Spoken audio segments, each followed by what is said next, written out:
Hello students, कैसे हैं आप सब। Welcome back to can coaching centres. यहाँ पर हम लोग देख रहे हैं क्लास 10th की एक्सरसाइज 5.3 जो कि आपके एग्ज़ाम की दृष्टि से बहुत ही इम्पोर्टेंट है। तो चलिए देखते हैं आज के मैथ्स के इम्पोर्टेंट क्वेश्चन। आज का क्वेश्चन है क्वेश्चन नंबर 8, एक्सरसाइज है 5.3। ओके, तो एनसीईआरटी बुक से हम लोग सॉल्व कर रहे हैं। इसके पहले chapter 1, chapter 2, chapter 3, chapter 4, chapter 5 करा चुके हैं आप, और साथ में चैप्टर 8 भी करा चुके हैं। तो उसको आपने नहीं देखा है तो देख लीजिएगा। चलिए देखते हैं आज के ये क्वेश्चन क्या कह रहा है बच्चों, देखिएगा ध्यान से स्क्रीन पर। उस एपी का प्रथम पद 51 पदों का योग ज्ञात कीजिए जिसके दूसरे और तीसरे पद क्रमशः 14 और 18 हैं। उस एपी के प्रथम 51 पदों का योग करना है। ध्यान से देखिएगा, 51 पदों का योग आपको पता करना है, और उसके दूसरे यानी कि A2 आपको दिया है 14, और A2 14 दिया है, और तीसरा पद यानी कि A3 आपको दिया है 18। तो देखिएगा आप किस तरीके से सॉल्व करेंगे, आपको दिखाते हैं यहाँ पर। तो यहाँ पर सॉल्व करेंगे, दिया है A2 यानी दूसरा पद 14 दिया है। तो यहाँ पर A2 का फॉर्मूला लगाएंगे, क्या होता है A प्लस 2 माइनस 1 और D। तो ये बन जाएगा A plus D is equal to 14, A plus D is equal to 14। तो ये बन जाएगी इक्वेशन आपकी 1। ठीक है, इसी तरीके से A3 आपको दिया है कितना, A3 दिया है आपको 18। A3 कितना दिया है, A3 दिया है आपको 18, और A3 का आप क्या कर सकते हैं, A3 का आप कर सकते हैं A प्लस 2D लिख सकते हैं। ठीक है, A प्लस 2D बराबर 18। तो A प्लस 2D 18 लिखेंगे, तब आप सॉल्व करेंगे क्या, तब आप सॉल्व करेंगे तो D का मान आ जाएगा बेटा कितना, 18 माइनस 14 4 आ जाएगा। D का मान कितना आ जाएगा, 4 आ जाएगा। इसके बाद D का मान जब समीकरण 1 में रखेंगे, D का मान समीकरण 1 में रखेंगे, D का मान 1 में रखेंगे तो एक समीकरण क्या था, A प्लस D बराबर 14। D की जगह 4 रख देंगे तो A प्लस 4D बराबर 14, और A बराबर 14 माइनस 4। तो A का मान आ जाएगा कितना, A का मान आ गया आपका 10, और D का मान निकल के आया था कितना 4। A और D हमें पता चल गए, तो हम लोग योगफल के सूत्र से क्या होता है, SN बराबर होता है बेटा n/2 कोष्टक में 2A plus n minus 1 into D, ये होता है। अब यहाँ पर हम लोग क्या करेंगे, अब यहाँ पर हम लोग मान रखेंगे। देखिएगा, तो मान रखेंगे n की जगह 51 कह रहा है तो क्वेश्चन में कि 51 पदों का योग, तो n की जगह 51/2 हो गया। यहाँ पर A की जगह 2, A की जगह 10 रखेंगे, ये 2A था तो 2 गुणा 10 प्लस 51 माइनस 1, n की जगह 51 और D की जगह 4। अब यहाँ पर हम लोग सॉल्व कर लेंगे। ये 51/2 ऐसे ही रखा, 10 गुणा 2 20 हो गया, 51 माइनस 1 तो 50 हो गया, और ये 4। फिर से देखिएगा नेक्स्ट लाइन, 51/2 ये सेम रखा है ना, ये सेम रखा, और 10 20 50 गुणा 4 ये होगा 200। 50 गुणा 4 कितना हो गया बच्चों, ये हो गया आपका 50 गुणा 4 200। तो 200 और 20 ये ऐड किए तो 220 हो गया यहाँ पर, और 51/2 ये ऐसे ही लिख दिया। नेक्स्ट देखिएगा, अब इस 2 से इस 220 में भाग करेंगे तो 110 आएगा। 2 से 220 में भाग करा कितना आया बेटा, 10 आया। कितना आया, 10, 110 आया। अब 110 और ये 51 का क्या करेंगे, गुणा। 110 और 51 का गुणा करेंगे तो 5610 आएगा। कितना आएगा बेटा? 5610 आएगा। तो यहाँ पर हमारा निकल के आया बच्चों, क्या निकल के आया? ये निकल के आया प्रथम 51 पदों का जो योगफल है वो है 5610 है। कितना है? 5610 है। अब चलिए देख लेते हैं नेक्स्ट क्वेश्चन। यदि किसी एपी के प्रथम 7 पदों का योग 49 है और प्रथम 17 पदों का योगफल 289 है तो इसके प्रथम n पदों का योग क्या होगा? कहने के लिए कह रहा है कि एक एपी का प्रथम पद यानी कि a बराबर 7 है ना? नहीं, एक एपी के प्रथम 7 पदों का योग 49 है। तो यहाँ पर ए का मान नहीं दिया। क्या दिया है बच्चों? ये दिया है S7 बराबर 49। ठीक है, S7 बराबर 49 दिया है।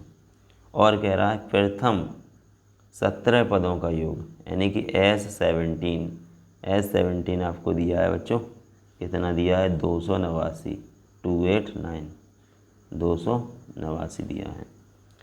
तो प्रथम n पदों का योगफल ज्ञात करना है। चलिए हम लोग सॉल्व करते हैं। प्रथम n पदों का योगफल कैसे करेंगे? जो आपको दिया है वो देखिएगा क्या क्या दिया है। यहाँ पर आपको दिया है प्रथम 7 पदों का योग 49 है तो S7 बराबर 49 हो जाएगा। S7 का फॉर्मूला लगाएंगे, होता है n/2 कोष्टक में 2a प्लस n-1 और d, ये फॉर्मूला होता है। ठीक है, तो n की जगह 7 रखेंगे, n की जगह 7 और 2a प्लस n की जगह 7 तो 7 - 1 और d बराबर कितना कर देंगे? बराबर कर देंगे 49। ओके, देखिएगा नेक्स्ट। अब क्या करा? ये जो 7/2 था, ये जो 7/2 था, इसको हम लोग बराबर के उस तरफ ले गए तो ये 2 ना ये ऊपर गुणा में गया और ये जो 7 है ये नीचे आया भाग में, यानी कि 7/2 को बराबर के इस तरफ ले गए 49 के साथ, तो उधर जाकर हो जाएगा 2/7। और यहाँ पर देखिए, यहाँ पर 2a ऐसे ही लिख दिया, 7 - 1 6 और d तो 6d हो गया। तो 2a + 6d = 49 × 2/7। अब इसको हम लोग सॉल्व करेंगे। 2 यहाँ से कॉमन ले लिया, 2 कॉमन ले लिया तो क्या बचेगा? a बचेगा यहाँ पर और यहाँ पर 3d बचेगा। 2 कॉमन लिया, ब्रैकेट में a + 3d बचेगा। उधर देखिए 7 से इस 49 में भाग करा तो 7 आया, गुणा 2 बचा। ठीक है, अब देखिएगा यहाँ से इस 2 से ये 2 भी कट जाएगा भाग में जाकर। देखिएगा ये जो 2 है ये 2 इस 2 को काट देगा क्योंकि ये भाग में जाएगा। इसके बाद देखिए यहाँ पर बचेगा a + 3d और यहाँ क्या बचेगा? 7। ये हो गई आपकी समीकरण नंबर 1, इक्वेशन 1 आ गई यहाँ पे। अब देखिएगा आगे, और हमें बच्चों क्या दिया है? और हमें दिया है उसने 17 पदों का योगफल। कितने पदों का? 17। तो S17 बराबर 289 दिया है। फॉर्मूला लगाएंगे S17 का, n/2 ब्रैकेट में 2a + n-1 × d। इससे क्या हो जाएगा? n की जगह 17 तो 17/2, 2a n की जगह 17 -1 और d बराबर 289 कर देंगे। यहाँ से देखिए ये 17/2 है, ये बराबर के उस तरफ गया तो 2/17 बन जाएगा। ये 17/2 बराबर किस तरफ गया? क्या बनेगा? 2/17 बनेगा। क्या बनेगा? 2/17। तो 2a यहाँ लिख दिया, 17 - 1 करा तो 16 हो गया, d यहाँ लिख दिया, 289 ये लिखा और ये वाला 2/17 बन गया इधर आकर।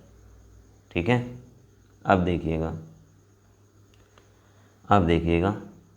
2 और 16d, 2a और 16d में से 2 कॉमन लिया तो यहाँ बचेगा a + 8d बराबर में क्या है? 17। इस 17 से इसको 289 को काटा, कितने बार भाग जाएगा? 17 बार, और गुणा में ये वाला 2 लिख लिया। 289 में भाग करा 17 से तो आएगा कितना? 17 आएगा, और ये 2 ये वाला 2 यहाँ लिखा। अब देखिएगा इस 2 से इस 2 में भाग चला जाएगा तो यहाँ बचेगा ए प्लस 8D और बराबर में 17। ये बन गई समीकरण 2। क्या बन गई ये? समीकरण 2। और हमारे पास समीकरण 1 क्या थी? हमारे पास समीकरण 1 थी ए प्लस 3D बराबर 7 और दूसरी हमारी समीकरण क्या बनी? ए प्लस 8D बराबर 17। तो समीकरण 1 और समीकरण 2 को हम लोग क्या घटाने पर, क्या करने पर? घटाने पर विलोपन विधि से सॉल्व करेंगे। देखिएगा क्या होता है घटाने पर। ए प्लस 8D बराबर 17 है और ए प्लस 3D बराबर 7 है। घटाएंगे तो माइनस माइनस माइनस हो जाएगा सब जगह। ए में से ए माइनस किया 0, 8D में से 3D माइनस किया 5D और बराबर में 17 में से 7 माइनस करेंगे तो 10D। घटाने पर चिन्ह बदल देते हैं। तो हमें मिला घटाने पर क्या मिला बेटा? हमें मिला 5D बराबर 10 और 5 का यहाँ 10 में भाग लगा देंगे तो हमें मिल जाएगा कितना? 2 मिल जाएगा। D बराबर 2। ओके, D का मान समीकरण 1 में रखेंगे। D का मान समीकरण 1 में रखेंगे। तो समीकरण 1 क्या थी बच्चों? समीकरण 1 थी तुम्हारी a प्लस 3D बराबर 7। तो D का मान कितना आया? 2। तो a प्लस 3 गुणा D रख देंगे, D का मान 2 बराबर 7। 3 दूनी कितना हो जाएगा? 6। तो a प्लस 6 बराबर 7। तो a बराबर आ जाएगा 7, 6 इधर जाएगा माइनस, तो a बराबर 7 माइनस 6। तो यहाँ से निकल के आएगा a का मान 1। a का मान 1 निकल के आएगा बच्चों। a का मान जब 1 निकल के आएगा तो हम लोग n पदों का योगफल का फॉर्मूला लिखेंगे। n पदों का योगफल का फॉर्मूला क्या होता है? Sn बराबर n/2 2a plus n-1 into D, ये होता है। ठीक है, ये फॉर्मूला होता है। अब देखिएगा, जब ये फार्मूला होता है तो हम लोग वैल्यू रखेंगे n/2 और यहाँ पर 2a और a का मान 1, n-1 इंटू डी का मान 2। सॉल्व करेंगे n/2, 2 हो जाएगा, ये 2 एकम 2 और n-1 है तो 2 का गुणा करेंगे 2n माइनस 2। 2 का गुणा n में 2n, 2 का गुणा 1 में तो 2, लेकिन माइनस का रहेगा। अब देखिएगा, इस 2 में माइनस से ये 2 प्लस था तो क्या हो गया? 0 हो गया। ये क्या हो गया? इस 2 प्लस को माइनस करा 2 तो 0 हो जाएगा ये। अब हमारे पास बचेगा n/2 और 2n। n से 2 से इस 2 में भाग करा क्या आएगा? 1 आएगा। तो यहाँ पर हमारे पास बचेगा n गुणा n। क्या बचेगा? n गुणा n। n गुणा n क्या होता है बच्चों? n² होता है। अतः AP के प्रथम n पदों का योगफल कितना आया? n² आया। यही आपका आंसर हो जाएगा। आज के वीडियो में बच्चों यहीं तक रखते हैं, मिलते हैं नेक्स्ट वीडियो में। वीडियो अच्छा लगा हो तो शेयर सब्सक्राइब कीजिएगा और 90% से ज़्यादा नंबर लाने के लिए जुड़े रहिएगा हमारे साथ। जब आपके एग्ज़ाम होंगे तो आपको इम्पोर्टेंट क्वेश्चन ज़रूर बताए जाएंगे, वही आपके एग्ज़ाम में आएंगे। जय हिंद, वंदे मातरम।